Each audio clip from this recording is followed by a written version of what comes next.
She left me for a king, but 3 weeks later, she's crawling back in the dirt.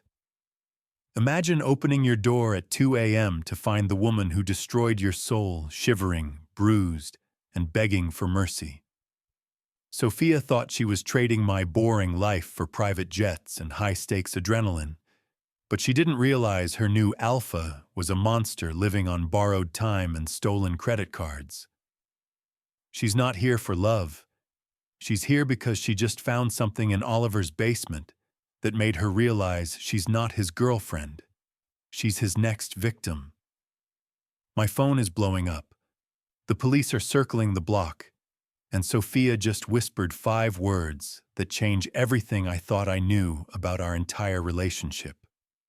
You think you know how a betrayal ends, but what she showed me next is so twisted, it makes her cheating look like a fairy tale. Most guys lose their minds when their girlfriend leaves them for her male best friend, but I decided to just walk away and let him have her. You see, there is a unique kind of silence that fills a house when the person you thought was your forever suddenly decides you are just a temporary stop on their way to something better. And I remember standing in our kitchen, the hum of the refrigerator feeling like a jet engine in the quiet, as Sophia packed the last of her things with a frantic, nervous energy that she tried to mask as finding herself. Little did I know, his victory was actually the biggest mistake of Sophia's life, and she would be begging for mercy on my doorstep in less than a month. But at that moment, all I could see was the ghost of a 3-year relationship evaporating into the humid evening air of our suburban driveway. The truth is, I thought Sophia and I were solid. We had the kind of life people work decades to achieve: a comfortable home, a shared bank account, and a mutual respect that I thought was unbreakable. Until her friend Oliver started playing mind games with her head and acting like a whisper in the wind that eventually became a hurricane. Oliver was that guy, the one who was always just a friend, the one who was always hovering at the edge of our social circle with an expensive watch and a leased sports car, projecting an image of a high-octane life that was supposedly filled with adrenaline and main character energy. He kept whispering to her at every party and through every late-night text that she was settling down way too early, that she was a queen who deserved a throne of excitement instead of a stable, hard-working guy like me who prioritized things like retirement accounts and weekend grocery runs. He was a master of the backhanded compliment, telling her she looked surprisingly content with our quiet life while showing her photos of rooftop bars in Manhattan and weekend trips to Vegas that he claimed were his weekly routine. I watched her change right before my eyes as his influence took hold. She started looking at our cozy living room like it was a prison cell, and looking at me like I was the warden holding the keys to her potential. Oliver's plan was calculated and cruel, built on the idea that stability is synonymous with boredom, and he convinced her that my reliability was actually a lack of ambition. I'm going to tell you exactly how his plan backfired and why Sophia's desperate attempt to come back to me ended in a way she never expected. But to understand the end, you have to understand how deep the deception went at the beginning. I remember one specific night when we were out for dinner and Oliver happened to show up at the same restaurant, sliding into our booth like he owned the place and spending the next hour talking about his latest investment while making little digs at my steady corporate job. He looked at Sophia and told her she had the kind of beauty that belonged on a yacht, not in a cubicle, and I could see the spark of vanity in her eyes catch fire. I didn't argue because I've always believed that you shouldn't have to convince the person you love to stay. And if she was so easily swayed by the shiny allure of a man who lived for likes on Instagram, then perhaps I didn't know her as well as I thought I did. The transformation was agonizing to watch from the sidelines. She stopped laughing at our inside jokes and started spending hours scrolling through Oliver's feed, comparing our real, messy, beautiful life to a curated digital fantasy. She began to view my efforts to build a future for us, the late nights at the office, the saving for a bigger house, the planned vacations, as predictable and stifling. Oliver had painted a picture of a life where every night was a gala and every morning was a new adventure. And Sophia, caught in the grip of a mid-20s crisis and fueled by his constant validation, fell for every single word of it. Hook, line, and sinker. She started dressing differently, acting differently, and eventually, she started talking to me like I was a stranger who was in the way of her real life. It's a bitter pill to swallow when you realize that the person you would have moved mountains for is willing to trade you in for a man who wouldn't even move a pebble for them unless there was a camera rolling. I could see the train wreck coming from a mile away, but in the American dream of having it all, Sophia decided that all meant the flashy, shallow promises of a man who valued image over substance.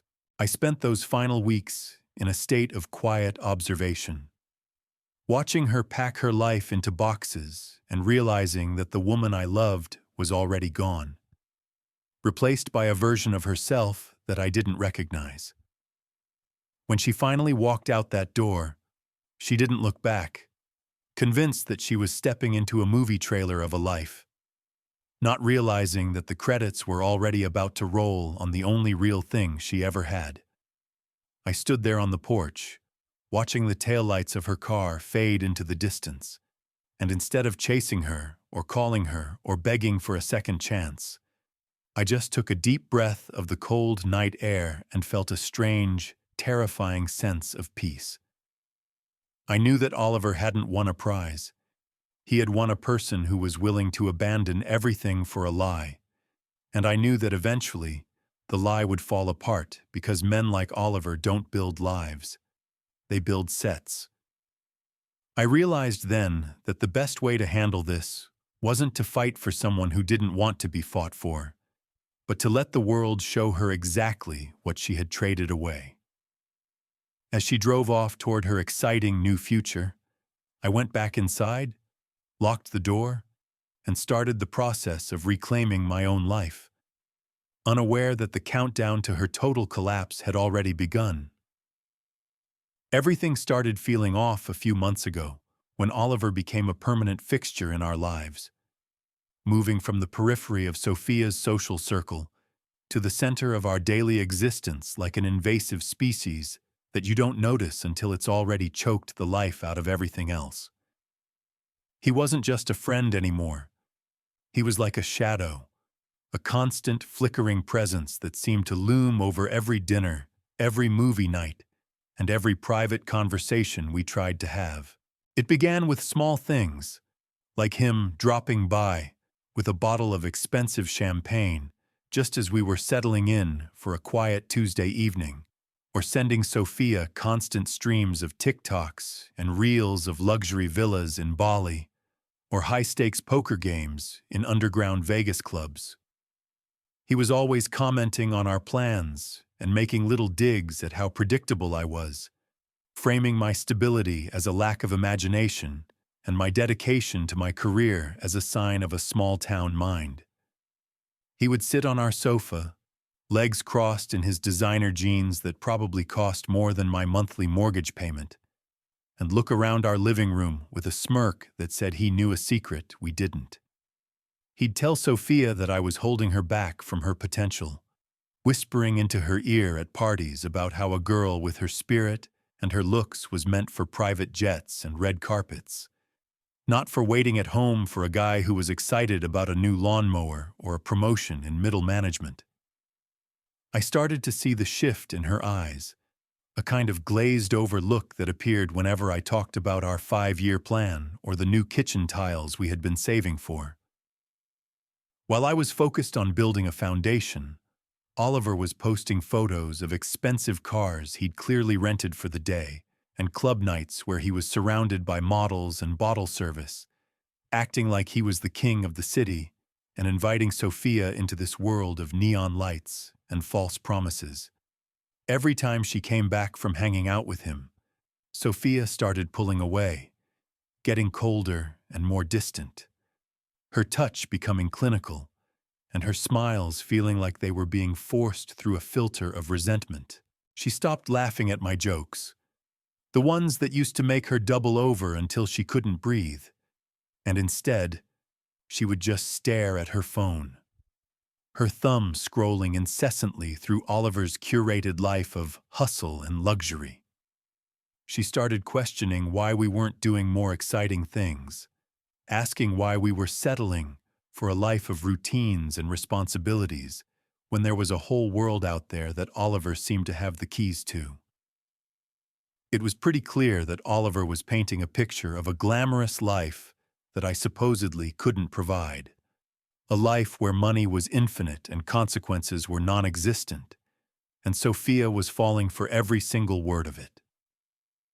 I remember one evening when I had planned a surprise anniversary dinner at the place where we had our first date, a small, intimate Italian spot that meant the world to us, and she spent the entire night texting Oliver under the table, her face illuminated by the blue light of her screen as she ignored the food and the conversation. When I finally asked her what was so important, she snapped at me, saying that Oliver was at a rooftop gala and that she felt like she was rotting away in a booth while life was happening without her. That was the moment I realized the rot wasn't in our life, but in her perception of it, fueled by a man who was selling her a dream he didn't even own. Oliver's psychological warfare was subtle but devastating. He didn't just insult me. He made me feel invisible in my own home. He would talk over me during group hangouts, acting like my opinions on finance or politics were outdated relics of a boring era, while he spun tales of crypto millions and offshore accounts that I knew were pure fantasy. But Sophia didn't see the fantasy. She saw a way out of the boredom of being loved by someone who actually knew her soul. She started buying new clothes that didn't look like her. Short, flashy dresses and sky-high heels that were meant for the clubs Oliver frequented. And she began to treat our home like a hotel, a place to sleep and change before heading out to network with Oliver and his supposed high society friends. The silence between us became heavy, a thick, suffocating fog that filled the rooms where we used to dream about our future kids and our retirement. I would lie awake at night next to her, feeling the literal inches between our bodies feel like miles, knowing that her mind was already miles away, probably picturing herself in the passenger seat of whatever European sports car Oliver was pretending to own that week. It's a haunting thing to watch the person you love become a stranger because of the whispers of a charlatan, and I felt like I was watching a slow-motion car crash that I was powerless to stop. I tried to talk to her, to remind her of the times we had built something real, but she would just roll her eyes and say I was being insecure or controlling, the classic buzzwords Oliver had coached her to use whenever I dared to question his influence. He had weaponized her ambition against her own happiness, convincing her that a life of peace was actually a life of stagnation. By the time the final month rolled around, she was barely speaking to me at all, her presence in the house reduced to a ghost that only appeared to check the mail or grab her charger. I saw her looking at our photos on the mantelpiece, the ones from our hiking trip in the Rockies and our first Christmas together, with a look of genuine pity, as if she were looking at a version of herself that she had finally outgrown. Oliver had won the war of attrition, and he had done it without ever having to prove he was a better man, only that he was a flashier one. I knew the end was coming. I could feel it in the way the air shifted when she walked into a room, a cold front that signaled the total collapse of everything we had built over the last 3 years. She was no longer the woman who liked rainy Sundays and home-cooked meals. She was a woman who was hungry for a life that didn't exist, and she was convinced that Oliver was the only one who could feed her. It was a masterclass in manipulation, and as I watched her check her bank balance and look at her passport, I realized she wasn't just leaving me. She was trying to escape herself, and she was using a con artist as her getaway driver. The breaking point happened on a Tuesday night, when the air in our apartment felt heavy with a silence so thick you could practically cut it with a knife. And Sophia sat me down at the very kitchen table where we had planned our wedding just 6 months prior to tell me she couldn't do this anymore. She sat there with her arms crossed, her eyes darting around the room as if she were looking for an exit strategy. And finally, she looked me dead in the eye and delivered the words that were meant to shatter me, saying that I was a great guy, a truly wonderful man, but that I was just too safe, and she needed someone who lived life on the edge. Someone who didn't plan for the future but seized the present with a reckless abandon that I clearly didn't possess. It was the ultimate insult dressed up as a compliment, a way of telling me that my reliability, my loyalty, and my hard work were actually the very things that made me unworthy of her love. And as she spoke, I could hear Oliver's voice echoing through her words, like a ventriloquist throwing his voice into a doll. She talked about needing fire and unpredictability, and I realized in that moment that she had been convinced that a stable life was a wasted life, and that the man who would walk through fire for her was less desirable than the man who would just start the fire for the hell of it. It hurt like hell, a searing, visceral pain that started in my chest and radiated through my entire body. But I refused to give her the satisfaction of a breakdown. I didn't beg, I didn't cry, and I didn't ask her to reconsider because I knew that the version of Sophia I loved was already dead and buried under a mountain of Oliver's lies. I simply stood up, went to the bedroom, and packed a single bag with my essentials, moving with a mechanical precision that masked the storm raging inside of me. And when I walked back into the living room, I just looked at her one last time and told her to have a good life before walking out into the humid American night. The streetlights of our quiet suburban neighborhood felt like spotlights on my failure, but as I drove away, I felt a strange, cold clarity beginning to take hold of my mind. A realization that my safety was actually my strength, and her edge was just a cliff she was about to walk off. The very next morning, before I could even process the reality of my new existence, the final blow came through a mutual friend who hadn't yet realized we were over, as Oliver posted a photo of them together on his Instagram feed with a caption that read, "Finally won. Some people just don't know how to keep a queen, but real kings know how to treat them." And seeing him brag about stealing my girlfriend in such a public, classless way was a total gut punch that made my blood boil. He was standing there with his arm around her, wearing a smug, punchable grin that told the world he had successfully dismantled my life for sport. And Sophia was leaning into him with a look of manufactured ecstasy that I knew wouldn't last. Instead of reaching out, instead of sending a single angry text or making a scene on social media, I stayed completely quiet and blocked them both on every single platform, severing the digital tether that allowed them to haunt me. I decided right then and there to focus entirely on my own life, adopting a scorched earth policy toward my own weaknesses and channeling every ounce of my heartbreak into a relentless pursuit of self-improvement.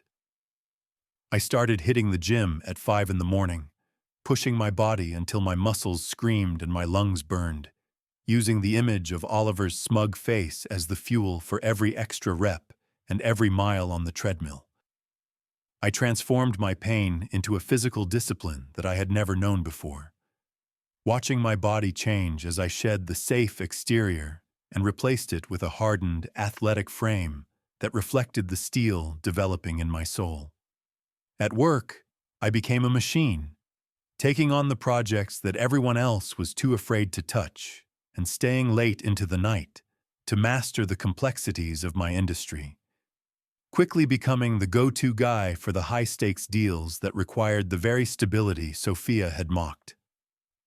I was living the American dream of the comeback, rebuilding my kingdom from the ashes of her betrayal while they were out living their supposedly perfect life of club appearances and hollow luxury.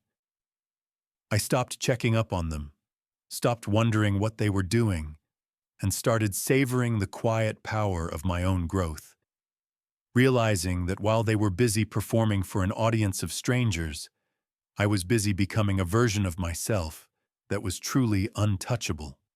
My bank account started to grow, my confidence reached new heights, and for the first time in years, I was moving toward a future that was defined by my own standards, not by someone else's fickle desires.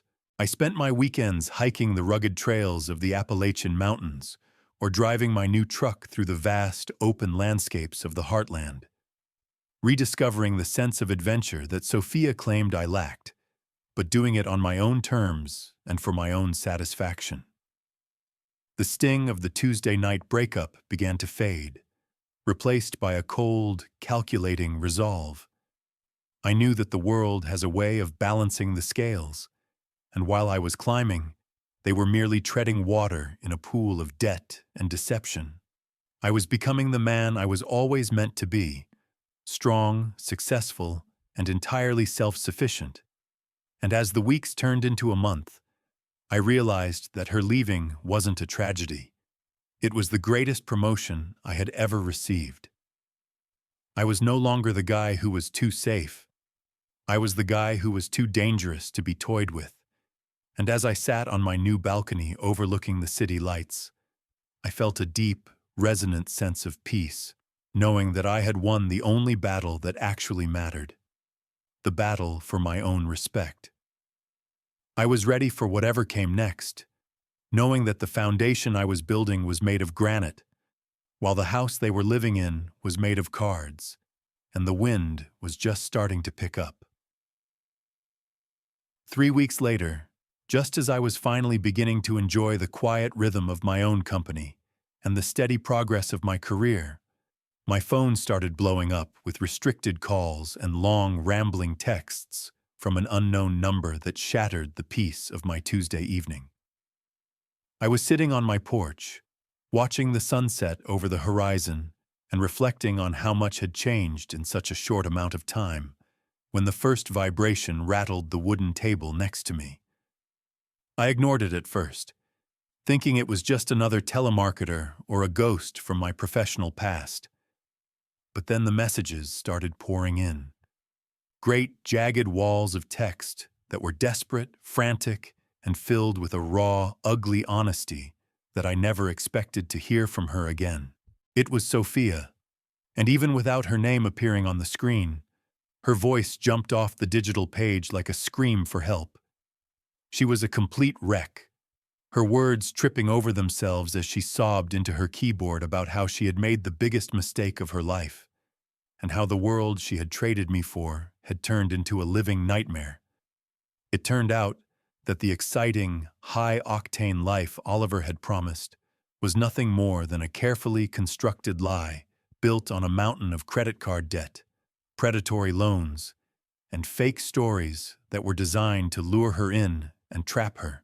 She confessed with a voice that sounded thin and broken that as soon as they had moved into their luxury apartment, which was actually a short-term rental he couldn't even afford, Oliver turned into a completely different person, a man who was incredibly manipulative, pathologically jealous, and suffocatingly controlling. The edge she had craved was actually just the jagged rim of his own insecurity. He didn't want a queen to rule by his side. He wanted a trophy to lock in a cage and a source of income to fund his delusions of grandeur. The truth came out in a series of humiliating revelations. He didn't have the money he claimed to have. He didn't own the cars he took photos with. And he was actually drowning in debt while expecting Sophia to use her own savings and credit to pay for their lavish lifestyle. The very lifestyle he had mocked me for not providing. He had spent months strategically tearing me down, whispering poison into her ear about my boring stability, just so he could use her as a financial life raft for his sinking ship of a life. Now that the mask had slipped and the neon lights of the clubs had faded into the harsh, fluorescent reality of their daily arguments, Sophia realized she had traded a genuine, loyal partner who would have moved the earth for her for a total fraud, who couldn't even pay his own phone bill without her help. She described scenes of him screaming at her for talking to old friends, tracking her location every second of the day, and belittling her intelligence the same way he used to belittle my ambition, proving that he was never the alpha he pretended to be, but just a small, scared man playing a role. I sat there in the dark, reading these confessions as they blinked onto my screen, and I felt a strange mix of vindication and profound sadness for the woman she used to be. She told me about a night when they were out at one of his favorite high-end bars, and the waiter had declined his card in front of everyone, leading to a massive scene where he blamed her for not transferring money into his account fast enough, exposing the ugly, transactional nature of their passionate romance. She realized that the predictable life she had run away from was actually a sanctuary of trust and respect that she had set on fire for a handful of magic beans sold by a con artist. Every text felt like a confession from a survivor of a shipwreck, detailing the cold, dark water of Oliver's true nature, and the realization that the man she thought was her savior was actually the one who had pushed her overboard. She lamented the loss of our quiet Sundays, our shared dreams, and the security of knowing she was loved for who she was, not for what she could provide or how she looked on a social media feed. It was a total collapse of the fantasy Oliver had spent months building, and as the messages continued to roll in late into the night, I realized that the king she had chosen was nothing more than a court jester with a stolen crown. She was begging me to listen, begging me to understand that she had been brainwashed by his charisma, and pleading for a chance to explain how she had let herself be led so far astray from the truth of our relationship. I didn't reply to a single message, but I read them all, watching the slow-motion destruction of her pride as she laid bare every humiliating detail of her 3-week adventure with the man of her dreams. It was a masterclass in the law of unintended consequences, and as I finally set the phone down and looked out into the silence of my neighborhood, I realized that the greatest revenge wasn't anything I had done. It was simply letting her experience the reality of the choice she had made.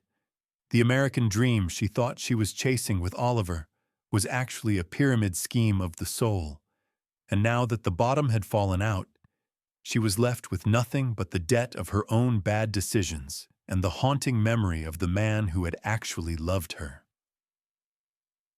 Sophia kept begging for one more chance, her voice a jagged rasp of desperation that sounded nothing like the confident, dismissive woman who had walked out of my life just 21 days ago.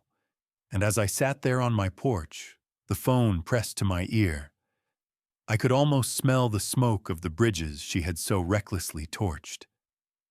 She was talking about a sudden, miraculous realization, claiming that she finally understood that stability and trust were the only things that actually mattered in this world.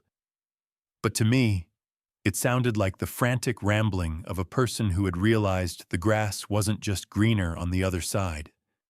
It was artificial turf covering a toxic sinkhole. She told me she missed the way I looked at her. That specific gaze of pure, unfiltered adoration I used to give her every single morning before she decided that my love was too predictable and traded it in for the shallow stares of clubgoers and the predatory, calculating eyes of a con artist like Oliver. She promised she would do anything, literally anything, to prove she had changed, offering to sign any legal agreement I wanted, to move to a different state, or to spend the rest of her life making it up to me as if human emotions were a debt that could be settled with a structured payment plan. I listened to her for a minute, the silence on my end of the line stretching out like a vast, empty canyon, and for a fleeting, dangerous second, I felt a tiny twinge of pity, a ghost of the protective instinct I used to feel whenever she was hurt or scared. But then, as the cold wind of the evening brushed against my face and the reality of the last 3 weeks came crashing back, that pity was instantly incinerated by the memory of her betrayal. I remembered with perfect, agonizing clarity exactly how easily she had thrown me away the second someone shinier, louder, and more expensive-looking came along to whisper sweet lies in her ear. I remembered the way she had looked at our home like it was a prison cell, and the way she had looked at me like I was a boring burden she couldn't wait to unload so she could finally start her real life as a queen. I realized in that moment of profound silence that she didn't actually miss me. She missed the safety net I provided. She missed the luxury of being loved by someone who actually had his life together. And she was only knocking on my door because the man she chose had turned out to be a monster who couldn't even pay his own bills.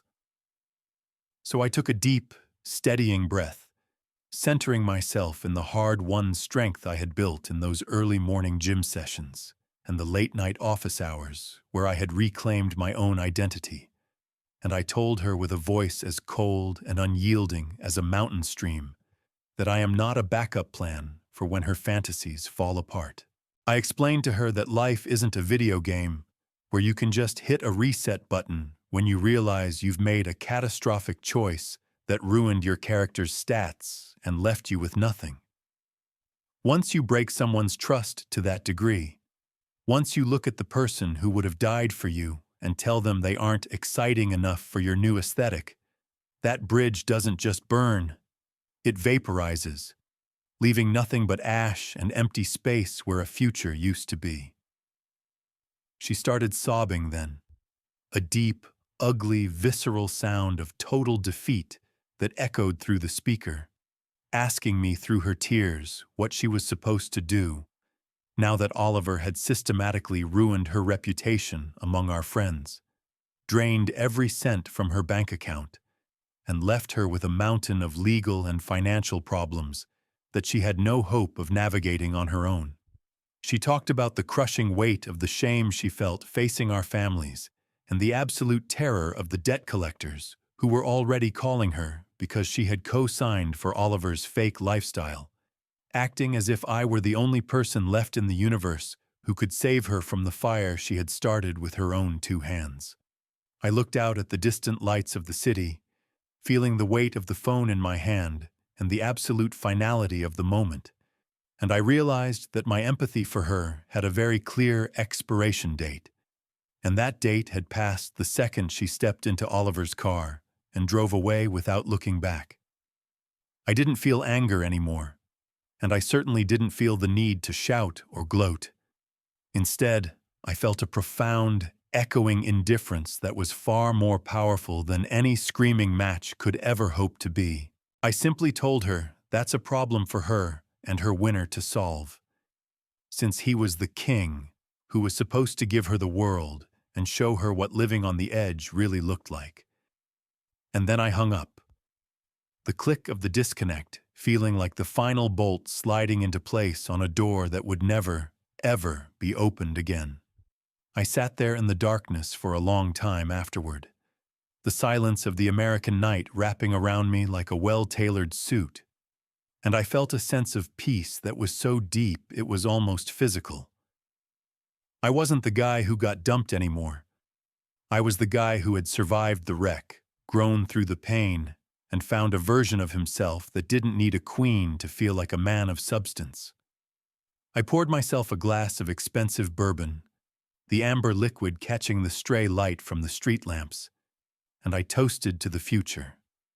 A future that was entirely mine, built on the rock-solid foundation of self-respect and the hard-won knowledge that some people are meant to be lessons, not partners.